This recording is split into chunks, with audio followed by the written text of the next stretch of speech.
Bismillahirrahmanirrahim. Assalamualaikum warahmatullahi wabarakatuh. Alhamdulillah bertemu lagi dengan Pak Yogi ya teman-teman. Sekarang kita akan belajar Quran hadisnya tentang surah Al-Fatihah. Sebelum mulai kita baca basmalah dulu sama-sama ya. Bismillahirrahmanirrahim. Baik, sekarang kita akan membahas tentang surah Al-Fatihah. Nah, kalian pasti sudah tahu kan surah Al-Fatihah itu? Dan kalian pasti sering membacanya dari ketika sholat ataupun ketika berdoa. Nah, itu adalah surah yang sering kita jumpai. Nah, surah Al-Fatihah ini ayat pertamanya dimulai dari bacaan Bismillahirrahmanirrahim. Jadi, ketika kalian membaca surah Al-Fatihah itu harus diikutsertakan ya ayat pertamanya Bismillahirrahmanirrahim, karena lafal Bismillah ini adalah ayat pertama dari surah Al-Fatihah. Selanjutnya, surah Al-Fatihah itu ada berapa ayat ya? Ada yang tahu? Oh, Al-Fatihah itu terdiri dari 7 ayat. Nah, ayat pertamanya adalah Bismillah tadi ya. Arti surah Al-Fatihah adalah pembukaan. Kenapa disebut pembukaan? Karena awal mula Al-Quran itu adalah surah Al-Fatihah. Dan surat pertama adalah surah Al-Fatihah dalam Al-Quran ya. Jadi disebut pembukaan. Nah, selanjutnya adalah surah Al-Fatihah diturunkan di kota Mekah dan termasuk golongan surah Makkiyah karena diturunkan di kota Mekah. Berikutnya mengenai surah Al-Fatihah adalah ada beberapa nama juga loh. Al-Fatihah memiliki nama-nama yang disebutkan dalam surah Al-Fatihah. Contohnya adalah Ummul Quran atau disebut juga induknya Al-Quran. Kedua, Ummul Kitab, yaitu induknya kitab. Wah, banyak sekali ya. Selain itu Ummul Quran, Ummul Kitab. Ada lagi nih nama lain dari surah Al-Fatihah. Apalagi ya? Ini dia As-Sab'ul Mathani, 7 yang diulang-ulang. Nah, kenapa disebut 7 yang diulang-ulang? Karena setiap sholat kita sering membaca surah Al-Fatihah kan. Nah, diulang-ulang kan surah Al-Fatihahnya. Kalau misalnya dalam sholat tidak membaca surah Al-Fatihah, maka sholat kita tidak sah. Nah, kenapa surat Al-Fatihah disebut As-Sab'ul Mathani? Jadi As-Sab'ul Mathani itu adalah maksudnya adalah 7 yang diulang-ulang. Jadi sering kita baca ketika kita melaksanakan sholat ya.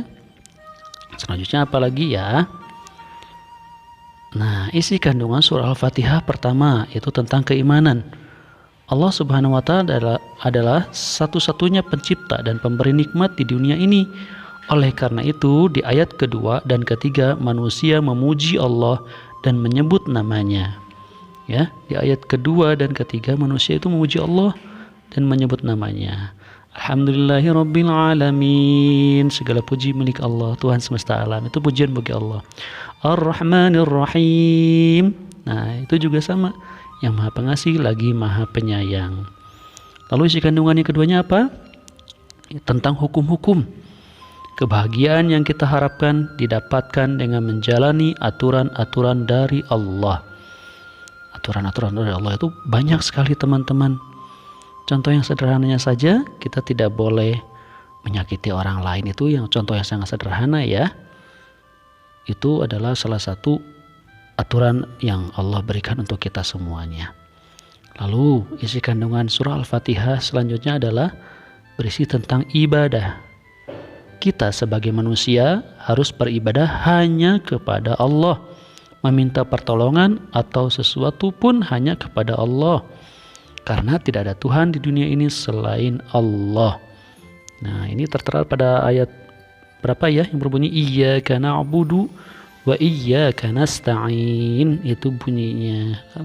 Artinya adalah hanya kepadamu kami beribadah dan hanya kepadamu kami meminta pertolongan. Isi kandungan yang keempat adalah berisi tentang kisah-kisah. Pada ayat terakhir ada orang-orang yang diberi nikmat dan kemuliaan oleh Allah, yaitu Nabi dan umatnya.